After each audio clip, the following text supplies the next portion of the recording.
तो जी छात्रों, आपके पास समय बहुत कम है। यहाँ पे कक्षा 10वीं का विषय गणित का देखिए आपका पार्ट 1 लाने के बाद आपका यहाँ पे पार्ट आपका 2 लेके आ चुका हूँ। अभी मजा आएगा ना भिड़ो।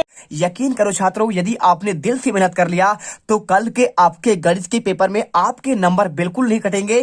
फटाफट यहाँ पे पेपर करते हैं और इसके बाद आपका यहाँ पे देखिए आपको सारे आंसर यहाँ पे देखिए मैंने पूरा आपका ऑब्जेक्टिव का आंसर करवा दिया है। टेंशन मत लीजिए, आपको यहाँ पे अच्छे से आपको यहाँ पे रटना है जिससे आप पूरे नंबर आप ला सके। यहाँ पे आपको 101% आपको असली क्वेश्चन पेपर आपको दिया जा रहा है जो आपके कल के पेपर में आपका आने वाले हैं। तो यकीन करो, चलिए फटाफट क्वेश्चन पेपर करते हैं। अगर मैं बात करूं, देखिए यहाँ पे आपका ऑब्जेक्टिव आता है तो इनका आंसर सभी का मैंने आपको दे दिया है। यदि आपने नहीं देखा है एक बार पहला पार्ट तो आप दूसरा पार्ट यहाँ पे आप देख सकते हैं। देखिए पहला का आपका आंसर सभी का आपका दिया है, 1 से लेकर आपके 6 तक क्वेश्चन का आंसर प्रतिच्छेद करती है आपका पहले का आंसर होगा। और दूसरे का आंसर की बात करें तो आपको यहाँ पे देखिए पहले का आंसर पूरा आपका यहाँ पे लिखा हुआ है और इसके बाद आपका देखिए पूरा क्वेश्चन 1 से लेकर आपका देखिए पहला क्वेश्चन, दूसरा क्वेश्चन, तीसरा क्वेश्चन, चौथा क्वेश्चन और आपका यहाँ पे 5वां क्वेश्चन, सभी के आंसर आपको यहाँ पे देखिए। इसके बाद आपका यहाँ पे आपका 6ठा क्वेश्चन आपको यहाँ पे मिल जाएगा और आपका यहाँ पे पूरा 6। तो इनके आंसर प्रॉपर आपके यहाँ पे दिए, स्क्रीनशॉट कर लो और अच्छे से इसे रट लो। इसके बाद देखिए आपका यहाँ पे रिक्त स्थान वाले क्वेश्चन आते हैं। तो रिक्त स्थान वाले क्वेश्चन आपका देखिए पहला आपका यहाँ पे पहले का आंसर, दूसरा, तीसरा, चौथा, 5वां और 6ठा, इनका प्रॉपर आंसर आपको यहाँ पे इसी पर आपका लिखा हुआ है। ठीक है, देखिए b² - 4ac इसका हो जाएगा, इसका समांतर श्रेणी होगा, इसका बराबर होगा, समानुपाती होगा, ए और बी छेदक त्रिज्यखंड। ठीक है, तो इनके आंसर देखिए आपको यहाँ पे ये मिल जाएंगे प्रॉपर। आप यहाँ पे देख लो अच्छे से आंसर और इसे कॉपी पर लिख लो। और इसके बाद आपका सही जोड़ी आता है तो सही जोड़ी वाला जो क्वेश्चन आपका है यहाँ पे दिया गया है और इनके आंसर आपका देखिए सभी के आंसर आपके यहाँ पे दिए गए हैं। देखिए पहला का आंसर, दूसरे का आंसर, तीसरे का, चौथे का, 5वें का और 6ठे का, सभी के आंसर आपको ये मिल जाएंगे। और इसके बाद देखिए यहाँ पे आपका आता है एक शब्द में आपको एक वाक्य में उत्तर लिखना है। तो इसका आंसर प्रॉपर तरीके से देखिए आपको यहाँ पे ये आपका दिया गया है, आपका पहला, दूसरा, तीसरा, चौथा, 5वां और इसके बाद देखिए आपका यहाँ पे 6ठा। तो इनके आंसर आपका प्रॉपर देखिए, पहले का आंसर b(a) का आपका एक गुणनखंड है, दूसरा का आंसर समान व वास्तविक होगा और इसके बाद आपका तीसरे का आंसर पाइथागोरस प्रमेय होगा और चौथे का आंसर उन्नयन कोण हो जाए, देखिए आपका ये वाला हो जाएगा। ठीक है, 5वें का आंसर आपका यहाँ पे उन्नयन कोण होगा और इसके बाद आपका यहाँ पे 6ठे का आंसर यहाँ पे आपका बहुलक हो जाएगा। ठीक है, और इसके बाद देखिए आपको इसमें सत्य और असत्य वाले क्वेश्चन दिए गए हैं। अगर मैं इसके आंसर की बात करूं तो आपको यहाँ पे इन क्वेश्चन का आपको आंसर यदि आपको करना है तो आप इसका आंसर देखिए आपको यहाँ पे लिखा गया है। आपका पहले का आंसर आपको यहाँ पे सत्य असत्य होगा, दूसरे का आंसर आपको असत्य, तीसरे का आंसर आपको असत्य, चौथे का आंसर आपको यहाँ पे सत्य, 5वें का आंसर आपको यहाँ पे सत्य और 6ठे का आंसर आपको यहाँ पे आपका असत्य होगा। ठीक है, इसके बाद आपका यहाँ पे क्वेश्चन नंबर 6 से चलिए आपको आंसर बताते हैं। क्या बात है सर, क्या बात है सर, क्या बात, ये बात है, अरे सर क्या बात। यहाँ पे लिखा है 2 क्रमागत धनात्मक पूर्णांकों गुणनफल 2 है, विभाज्य है। तो कथन क्या आपका सत्य है या फिर आपका असत्य है, इसका आंसर देना है। या फिर एचसीएफ 18 है और एलसीएम आपका 380 हो सकता है, तो उसका उत्तर आपको कारण बताना है। देखिए अगर इसके आंसर की बात करें तो आपको यहाँ पे सिंपल तरीके से आंसर आपको देखिए यहाँ पे 2 क्रमागत धनात्मक पूर्णांक आपका क्या गुणनफल आपका 2 विभाज्य होता है। 2 से विभाज्य बिल्कुल हो सकता है, क्योंकि देखिए क्रमागत मतलब क्या होता है, आपका 2 के बाद आपका 4, 4 के बाद आपका 6, तो आपका 2 से विभाज्य है। तो यह कथन आपका सत्य है या फिर आपका असत्य है। तो आपको यहाँ पे धनात्मक की बात कर रहा है तो धनात्मक आपका यहाँ पे क्या है, कथन आपका सत्य हो जाएगा। आपको इस प्रकार से आपको आंसर कर देना है। ठीक है, देखिए आंसर कैसे होगा, क्योंकि 2 क्रमागत पूर्णांकों का गुणनफल n+1 होगा, जहां n एक पूर्णांक संख्या है और यदि n विषम है तो n+1 सम और n+1 आपका विषम है तो n आपका सम होगा। इस प्रकार n+1 एक सम पूर्णांक है जो 2 से आपका विभाज्य है। ठीक है, तो आप आंसर यहाँ पे इस प्रकार से यहाँ पे कर लेंगे। और चलिए इसके बाद आपका यहाँ पे नेक्स्ट क्वेश्चन आपका दिखाते हैं। जैसे देखिए एक क्वेश्चन आपका यहाँ पे आपका और दिया गया है, 3 क्रमागत धन पूर्णांकों का गुणनफल आपका 6 से विभाज्य है। तो क्या आपका यह कथन सत्य है या फिर आपका असत्य है, तो आपको आंसर देना है। तो आप वार्षिक की दृष्टि से इस क्वेश्चन को याद कर लीजिएगा। उक्त कथन आपका सत्य है, क्योंकि 3 क्रमागत धन पूर्णांकों में से कम एक पूर्णांक 3 से विभाज्य होगा और इस पद से 2 विभाज्य होंगे, अतः तीनों 6 से आपका विभाज्य हो सकते हैं। ठीक है, चलिए इसके बाद आपका यहाँ पे नेक्स्ट क्वेश्चन आपको दिखाते हैं। इसमें 4 क्वेश्चन है, तो आप इनमें देखिए आप ये वाला क्वेश्चन भी पढ़ सकते हैं। एचसीएफ आपका 18 है, तो कोई 2 संख्याओं का एचसीएफ आपका 18, एलसीएम आपका 380 हो सकता है, तो उसका आपका उत्तर उत्तर क्या होगा तो आप यहाँ पे देख लीजिएगा। बाकी आपका क्वेश्चन आपका आईएमपी क्वेश्चन है, आपका ये बिल्कुल भी नहीं है वार्षिक की दृष्टि से। आपका ये 2 क्वेश्चन जरूर आपके यहाँ पे, दूसरा तो आपका आया हुआ है, तीसरा क्वेश्चन आपका पढ़ सकते हैं, और एक क्वेश्चन आपका यहाँ पे देखिए संख्याओं को अभाज्य गुणनखंड को आपको गुणनखंड के रूप में आपको व्यक्त करना है। ठीक है, चलिए आपको इसे भी आप पढ़ लीजिएगा वार्षिक की दृष्टि से। यह सारे क्वेश्चन बहुत ही वेरी आपका मोस्ट आईएमपी क्वेश्चन है। अब देखिए यहाँ पे इसका तो क्वेश्चन कोई दे संख्या है, आपका एलसीएम 18 है, एलसीएम 380, तो क्या आपका उत्तर देखिए ये क्वेश्चन आपका तो आ ही चुका है, कोई दिक्कत नहीं। जो आपको अभी मैंने दिखाया वही क्वेश्चन आपका यहाँ पे दिया गया है, तो कभी नहीं हो सकता, क्योंकि देखिए 2 संख्याएं का एलसीएम और एचसीएफ से विभाज्य होता है, जबकि संख्या 380 18 से विभाज्य नहीं होगा। मतलब बात ये कर रहा है कि जो आपका एलसीएम 380 है तो क्या एचसीएफ आपका 18 हो सकता है। तो अगर इससे विभाज्य इसमें चल जाए, भाग चला जाए, तो 18 दूनी 36, 36 तो जा रहा है 38 में नहीं जा रहा है, यानी आपका यहाँ पे 18 से विभाज्य नहीं होगा। आप इसे याद कर लीजिएगा, और आप इसे क्वेश्चन ये वाला आप यहाँ पे वार्षिक की दृष्टि से आप इसे पढ़ लीजिएगा। ठीक है, चलिए इसके बाद क्वेश्चन दिया है आपका, देखिए अभाज्य गुणनफल विधि द्वारा आपको 6, 72 और 120 का आपको एचसीएफ और आपका पे एलसीएम आपको ज्ञात करना है, और संख्या 156 को अभाज्य और गुणनखंडों के गुणनफल के रूप में व्यक्त करना है। ठीक है, 6 और 72 और 120 की बात कर रहा है, तो यहाँ पे 6, 172 और 20 की बात कर रहा है। तो देखिए इसका अगर आंसर की बात करें तो आपको आंसर आपको यहाँ पे ये मिल जाएगा। देखिए यहाँ पे लिखा है ना, अभाज्य गुणनखंड विधि द्वारा ज्ञात कीजिए एचसीएफ और एलसीएम 12, 15, 21, 17, 23, 29 और 8, 9, 25, 6, 72, 120। तो अगर मैं आंसर की बात करूं, देखिए आपको यहाँ पे आंसर चारों आपको एक जैसे ही लगाना है। यहाँ पे क्वेश्चन आपका 6, 72, 120 दिया गया है, तो आपको यहाँ पे देखिए आपको 6, 172, 120 वाला क्वेश्चन आपको यहाँ पे इससे लगाना है। ठीक है, तो आपको ये देखिए ये वाला क्वेश्चन आपका यहाँ पे सेम हो जाएगा। पहले आप यहाँ पे 6 का लिख लीजिए, 6 का आपका गुणनखंड होता है 2 तिहाई 6, और इसे भी आप तोड़ लीजिए। ठीक है, तोड़ेंगे तो 2, 2, देखिए तोड़ना आपको इस प्रकार से, जैसे आपका यहाँ पे एलसीएम होता है ना, आपका यहाँ पे कौन सा वाला आपको मैं समझा देता हूँ। चलिए आपको समझाना जरूरी है जिससे आपको यहाँ पे अच्छे से समझ में आ जाए। जब कोई आपको बोले तो आप ऐसे से तोड़ सकते हैं। 72 को पहले देखिए 2 से भाग करिए, 36 दूनी 72, और 2 का आपका 18 बार जाएगा, और 2 आपका यहाँ पे 9 बार जाएगा, और 3 आपका यहाँ पे 3, 3। ठीक है, तो आपका ये हो गया, कट गया। तो 2 गुणे आपको ये लिखा गया, इसी फॉर्म में आपका लिखा गया। देखिए यहाँ पे 2 ये लिखा है ना, देखिए आप यहाँ पे ध्यान से देखिएगा, आप यहाँ पे लिखा है ये 2, और 2 के बाद आपका यहाँ पे देखिए 2 गुणे 2 गुणे 2, 3 गुणे 3, यानी आपको इसी फॉर्म में आपको यहाँ पे सभी गुणनखंड करना है, और यहाँ पे आपका लिख देंगे। और लिखने के बाद आपको यहाँ पे देखिए एचसीएफ निकालेंगे तो आपको कॉमन निकालना है। 2 इसमें भी शामिल है, इसमें शामिल है, और इसमें शामिल है, देखिए शामिल है ना, तो आप यहाँ पे 2 लिख दिए। अब 3 देखिए, 3 देखिए आपका इसमें भी शामिल है, इसमें भी शामिल है, इसमें भी शामिल है, यानी आपका एचसीएफ हो जाएगा जो आपका तीनों में शामिल हो। तो 2 और 3 यहाँ पे आपका शामिल है, तभी तो बोलते हैं आपका भाग चल जाएगा इसमें। अब एलसीएम की बात करें तो देखिए एलसीएम आपका यहाँ पे सब करना पड़ेगा, आपका जो कॉमन आपका छोड़ दो, बाकी सबको आपको ले लेना है। देखिए 2 गुणे आपका यहाँ पे 2 ले लिए है ना, कॉमन वाला आप छोड़ दीजिएगा, कोई दिक्कत नहीं है। तो आपका यहाँ पे देखिए इसमें सबसे ज्यादा बार 2 किस में आया है, सबसे ज्यादा बार 2 आपका यहाँ पे इस पे आया है, इस पे और इस पे, तो 2 गुणे 2 कर लीजिएगा। और आपका 3 सबसे ज्यादा बार इसमें आया है, तो आप यहाँ पे 3 गुणे 3 करिए, और 5 आपका मात्र इसमें आया हुआ, तो आप 5 कर दीजिए। 2 दूनी 4, 4 दूनी 8, 8 तक 24, 24 से कितना होता है 72, और 72 पंचे आपका देखिए यहाँ पे आपका 36, 360 होता है, आपका आंसर आ जाएगा। अब इसके बाद क्वेश्चन देखिए आपको यहाँ पे दिया गया है 7वां हो गया ना आपका यहाँ पे एक, देखिए संख्या 156 को अभाज्य गुणनखंड के रूप में आपको बताना है। तो 156 का चलिए आपको दिखाते हैं। तो आपका यहाँ पे क्वेश्चन आपका इसका आंसर आपको ये मिल जाएगा, देख लीजिए। आपको यहाँ पे ये पूछा गया क्वेश्चन, अतिलघोत्री क्वेश्चन में अभाज्य गुणनखंड के रूप में व्यक्त करना है। तो आपको यहाँ पे इतने सारे आपका ऑप्शन दिए गए हैं, पूछा आपका ये वाला गया 156 वाला। तो आपको 156 को आपको आंसर 2 गुणे 2 गुणे 2 गुणे 3 गुणे 13 आपको यहाँ पे इस प्रकार से आपको लिख देना है। 2 आपका देखिए 2 बार है, तो 2 की पावर लगा दीजिए। 3 आपका यहाँ पे 1 ही बार है, तो 3 की पावर आपका 1 होगा। 13 आपका 1 बार है, तो 13 की पावर आपका 1 हो जाएगा। बस आपका यहाँ पे आंसर ये कर देना है, पूरा आपको नंबर मिल जाएगा। ठीक है, चलिए इसके बाद क्वेश्चन आपका 8वां आता है। आपका लिखा है यहाँ पे एक द्विघात, क्वेश्चन नंबर 8वां, एक द्विघात बहुपद ज्ञात कीजिए जिसके आपके शून्यों का योग और आपका गुणनफल 0 और अंडर आपका 5 संख्या है। तो आपका यहाँ पे 2 नंबर क्वेश्चन है, आपको मात्र आंसर दिखाते हैं, समय कम है। तो अगर मैं इसके आंसर की बात करूं जिसका आपका 0 और अंडर आपका 5 होगा, तो आपका इसका आंसर आपको यहाँ देखिए फटाफट चलिए आपको दिखाते हैं।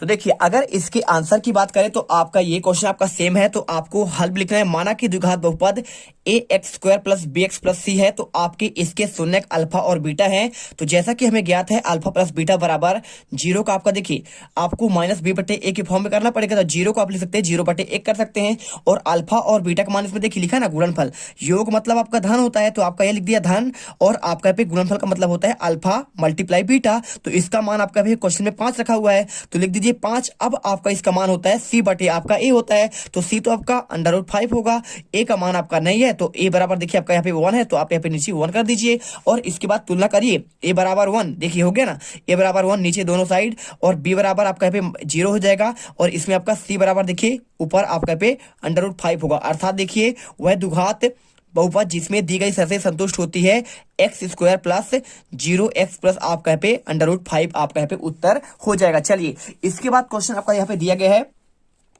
एक द्विघात बहुपद ज्ञात कीजिए जिसके शून्यकों की योग और आपका गुणनफल -3 और 2 हो। ठीक, सिंपल सी बात है, आपका सेम क्वेश्चन है, कुछ आपको करना नहीं है, बस आपको इसी तरीके से आपको यहाँ पे याद करना है। तो आपके बहुत सारे आपने ऑलरेडी पेपर आपने लगाया होगा, तो आपका वहीं से क्वेश्चन आपका यहाँ पे एक क्वेश्चन आपका ये भी है। अब देखिए अगर क्वेश्चन की बात करूं तो आपका -3 और मात्र आपका 2 है, सेम क्वेश्चन है, आपका यहाँ पे -3 है और आपका 2 है, यहाँ पे आपका 2 नहीं होगा। और इसके आंसर देखिए आपको यहाँ पे ये क्वेश्चन आपको मिल जाएगा, आंसर आपको ऐसा ही करना है, पूरा सेम प्रोसेस होगा। आपका यहाँ पे देखिए 2 आपका यहाँ पे देखिए आपका यहाँ पे शून्यकों के गुणनफल की बात करें तो -3 आपका दिया गया है, और आपका इसी प्रकार से पूरा हल करिए, और इसके बाद आपका आगे का आंसर आपको यहाँ पे ये मिल जाएगा। ठीक है, तो आप यहाँ तक आंसर कर लीजिए पूरा, आपको लास्ट में आंसर आपको यहाँ पे एक द्विघात बहुपद होगा आपको लिख देना है बस। इसके बाद देखिए यदि आपसे यहाँ पे ये वाला क्वेश्चन पूछे तो भी आप ऐसे कर सकते हैं, सारे क्वेश्चन का सेम है, 1/4 -1, तो आप इसे ऐसे कर सकते हैं। अगर यहाँ पे आपका संख्या यहाँ पे √2 और 1/3 आ जाए तो भी आपको इसी प्रकार से आपको यहाँ पे हल करना है। और इसके बाद आपका यहाँ पे अगर ये वाला आए -1 बटे आपका 1/4 1/4, तो भी आपको यहाँ पे इसी प्रकार से आपको हल करना है, कोई दिक्कत नहीं है, सेम प्रोसेस होगा। अब इसके बाद देखिए क्वेश्चन आपका यहाँ पे 9 नंबर, द्विघात व्यंजक a² - 2x - 8 के शून्यक ज्ञात कीजिए जिनके आपका शून्यक और शून्यकों के बीच आपको यहाँ पे संबंध ज्ञात करना है। तो संबंध ज्ञात करने वाले क्वेश्चन भी आपका सेम होते हैं, कोई आपका दिक्कत नहीं है। इसे अगर आंसर की बात करूं तो देखिए आपको आंसर ये मिल जाएगा, सेम क्वेश्चन आपका यहाँ पे देख लीजिए, मिला लीजिए, मिलाना है तो आपको यहाँ पे x² आपका इसे मिलाएंगे पूरा क्वेश्चन, तो आपको सेम मिल जाएगा x² - 2x - 8। ठीक है, आप कहे देखिए क्वेश्चन आपका यहाँ पे मिल गया, और इसी के आपको यहाँ पे संबंध की आपको जांच करनी है। देख लीजिए आपको आंसर ऐसे ही करना है, आपको पहले आपको यहाँ पे हल लिखना है, और हल आपका यहाँ पे देखिए x² - 4x, देखिए -4x आप इसे गुणनफल कर लीजिए, तो -4x में +2x करेंगे तो आपका -2x ही आएगा। इसे आप तोड़ सकते हैं, इसको अलग कर दीजिए, इसे अलग करिए, x कॉमन लीजिए, x - 4 अंदर बचेगा, 2 को आप बाहर लीजिए, और x - 4 इसके अंदर बचेगा, तो x प्लस आपका 2 और x - आपका 4, सिंपल सा आप यहाँ पे आंसर कर लीजिए। और आपको यहाँ पे देखिए x का मान आपका -2 और x बराबर आपका 4 होगा, तो आपको यहाँ पे आपका -2 और 4 इसका आंसर होगा। शून्यकों का योग -2 + 4 बराबर -2/1 x का गुणांक और x² का गुणांक होता है। ठीक है, तो इसके बाद आपको यहाँ पे लिख देना है शून्यकों को गुणनफल लिख देना है, -2 × 4, तो आपका देखिए 2 चौको आपका 8 हो जाएगा, माइनस आप बटे में कर दीजिए, इसका गुणनफल होता है c/a होता है, तो इस रूप में लिखेंगे तो -8 बटे आपका 1 कर देना है, और उत्तर आपका हो जाएगा अचर पद बटे आपका x² का गुणांक। आपको यहाँ पे आंसर लिख देना है, बस आपका इतना ही आंसर करना है। इसके बाद देखिए क्वेश्चन आपका यहाँ पे दिया गया है, सिंपल तरीके से 5t² + 12t + 7 का शून्यक ज्ञात कीजिए, शून्यकों तथा गुणांकों के बीच आपको संबंध भी आपको बताना है। तो इसका आंसर की बात करें तो ये रहा क्वेश्चन आपका, इसका आंसर। तो आपको हर एक क्वेश्चन को आपको सेम प्रोसेस में करना है, कोई आपका दिक्कत नहीं है।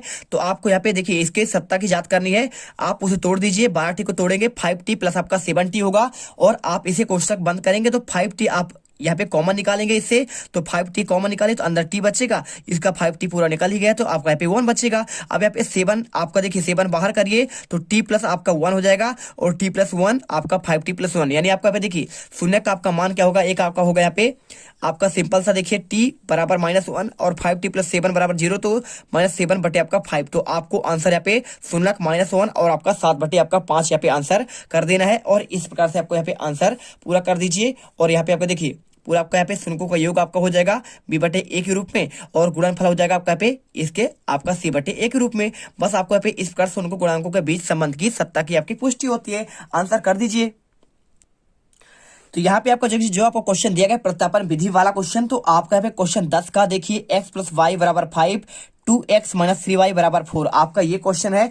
अगर इस क्वेश्चन को हल की बात करें तो आप यहाँ पे सिंपल सा आंसर आपको यहाँ पे तीसरा क्वेश्चन आपको यहाँ पे हल करना पड़ेगा। ठीक है, पहला समीकरण आपको इसको देना पड़ेगा, दूसरा इसको देना पड़ेगा। इसके बाद इन दोनों के मान से आपका यहाँ पे y का मान जब आप रखेंगे तो आपका देखिए सिंपल तरीके से आपको यहाँ पे y की जगह में आप यहाँ पे इसका मान रखेंगे तो तीसरा समीकरण हो जाएगा और प्रतिस्थापित कर देंगे आंसर। आपका यहाँ पे आंसर निकलकर x का मान 19/5 और y का मान 6/5 निकल कर आ जाएगा। ठीक है, इसके बाद आपका क्वेश्चन दिया गया है 5 वर्ष बाद जैकब की आयु उसके पुत्र की आयु से 3 गुनी हो जाती है। तो 5 वर्ष पूर्व जैकब की आयु उसके पुत्र की आयु से 7 गुनी थी, उसका वर्तमान आयु क्या होगा? अगर मैं इसके आंसर की बात करूं तो ये क्वेश्चन आपका यहाँ पे छठा नंबर है। तो छठा नंबर क्वेश्चन आपका यहाँ पे सेम क्वेश्चन है और इसके आंसर की बात करूं मैं तो छठे का आंसर आपको यहाँ पे ये मिल जाएगा। देखिए क्वेश्चन नंबर आपका 6 का आंसर आपका ये रहा और आपको इसी के आंसर आपको याद करना है। मान लीजिए जैकब की वर्तमान आयु x वर्ष है, उसके पुत्र की वर्तमान आयु y वर्ष है, तो x प्लस 5 आपका उससे 5 वर्ष जब ज्यादा होगा तो सिंपल सी बात है x प्लस 5 होगा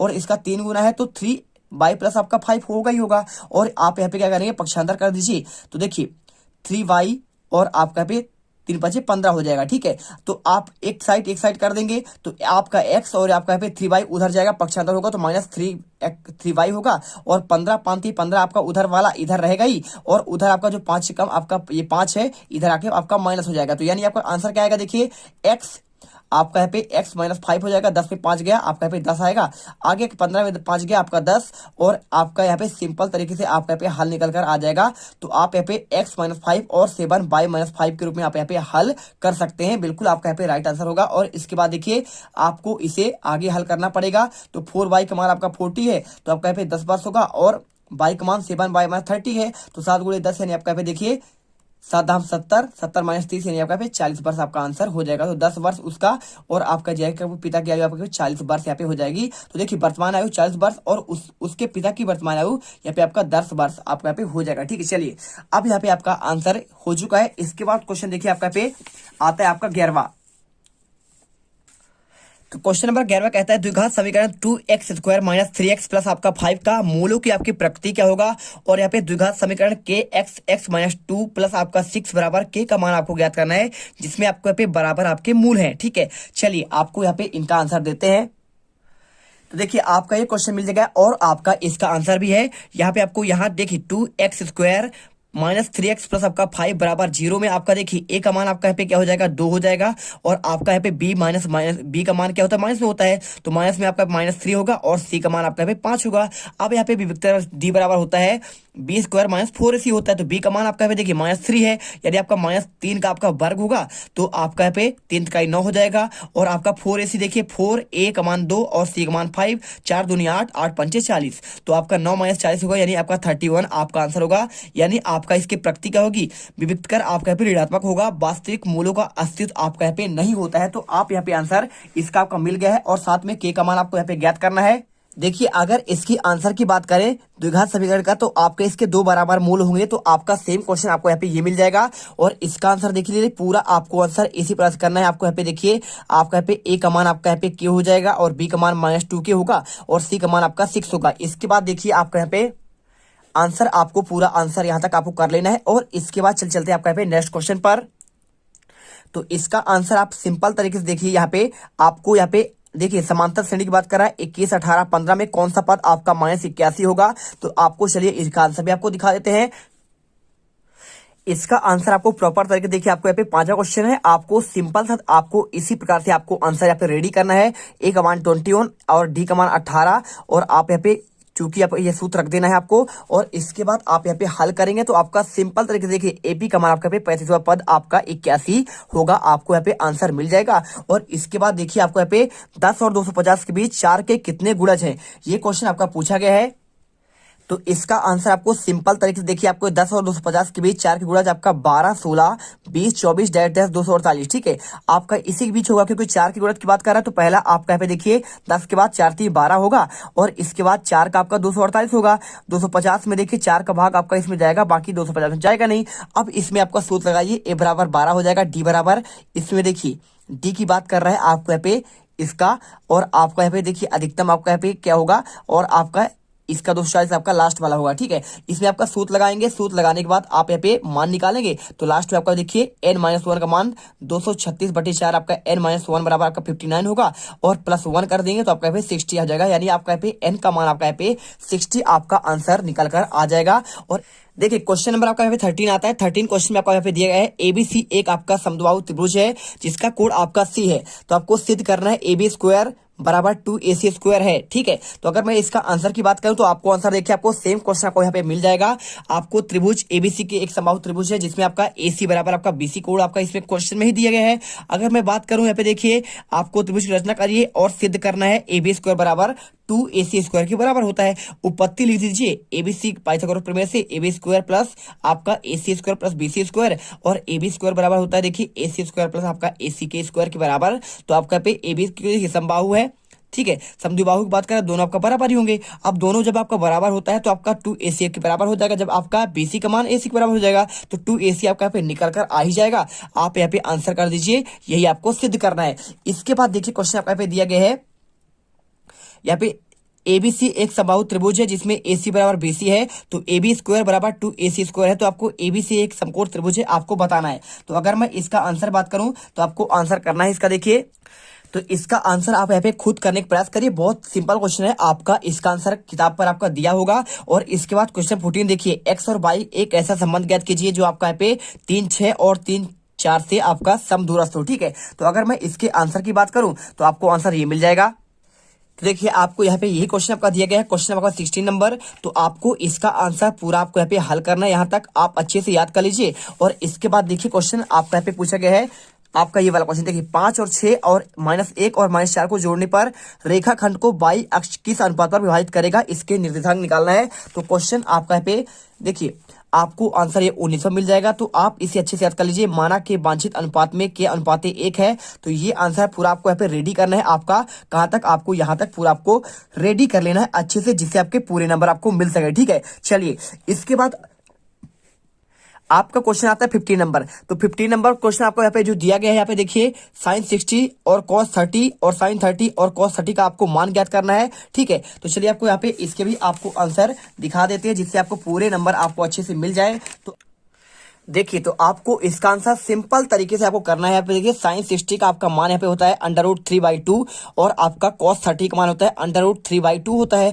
और प्लस लगाइए, sin 30 का मान 1/2 होता है, cos 60 का मान आपका 1/2 होता है। देखिए आप गुणा करेंगे तो ऊपर 3 आएगा, ठीक है। अंडर रूट से गुणा होता है तो आपका एक ही अंक आता है, 3 आता है। और 2 दूनी आपका 4 होगा और ऊपर आपका 1 नीचे आपका 4, ठीक है। तो 3 1 आपका 4, 4/4 यानी आपका एक आंसर निकल कर आ जाएगा। इसके साथ आप इसे भी यहाँ पे देख सकते हैं, सेम क्वेश्चन आपके हैं, एकदम सेम पैटर्न, या फिर आपका ये वाला आएगा या फिर आपका ये चेंज होगा। आपका अलग अलग आपका सेट अगर आएगा, जिले में अलग अलग पेपर आएगा तो आपको यही क्वेश्चन आपको दिए जाएंगे, बाकी आपको कुछ अलग नहीं होगा। चलिए अब इसे यदि आपने कर लिया है कोई आपको दिक्कत नहीं। आप इसके बाद देखिए क्वेश्चन आपका इसके अथवा क्वेश्चन। तो अथवा क्वेश्चन आपका पे दिया गया है AB और C का आपको ABC अंतःकोण है दिखाना, आपको sin B + C/2 बराबर cos A बटे आपका 2। तो अगर इसका आंसर की बात करूं तो आपको ये आंसर मिल जाएगा आपके क्वेश्चन बैंक पर। तो आपको 26 नंबर क्वेश्चन आपको दिया गया है, पूरा आंसर आपको यहां से लेकर आपको यहां तक रेडी करना है जिससे आपके पूरे नंबर आपको मिल सके। तो देखिए पूरा आंसर आपका सेम क्वेश्चन है, आपको यही क्वेश्चन आपको यहाँ पे जो आपको यहाँ पे दिया गया है वही आपका यहाँ पे क्वेश्चन आपका ये है। तो इसे आप अच्छे से रेडी कर लीजिए। क्वेश्चन 15 तक हमने आपको अच्छे से बता दिया है, क्वेश्चन 16 से लेकर आपके आगे के पूरे आपके यहाँ तक क्वेश्चन देखिए आपका यहाँ पे 18वां है, 19वां है, 20वां है, 21वां है, 22वां सभी क्वेश्चन है, उनके आंसर आपका नेक्स्ट वीडियो पर लाएंगे क्योंकि वीडियो आपका बहुत लंबा हो रहा है। मिलते हैं नेक्स्ट वीडियो पर। जय हिंद, जय भारत। वीडियो अच्छी लगे दिल से वीडियो लाइक करिए और हमारे चैनल को आपको यहाँ पे सब्सक्राइब कर लेना जिससे आपको आने वाले हर एक वीडियो का सबसे पहले आपको नोटिफिकेशन मिलती रहे। मिलते हैं वीडियो पर। जय हिंद, जय भारत। अब तुम लोग गलती से अगर नए हो तो सब्सक्राइब करो, वो जो लाल वाला बटन है उस पर अपने जीजा जी फेंक के मारो या फूफा जी, मुझे नहीं पता, बस क्लिक हो जाना चाहिए। अब मैं भी जा रहा हूं, मुझे मुठिया पेलने जाना है। बाय।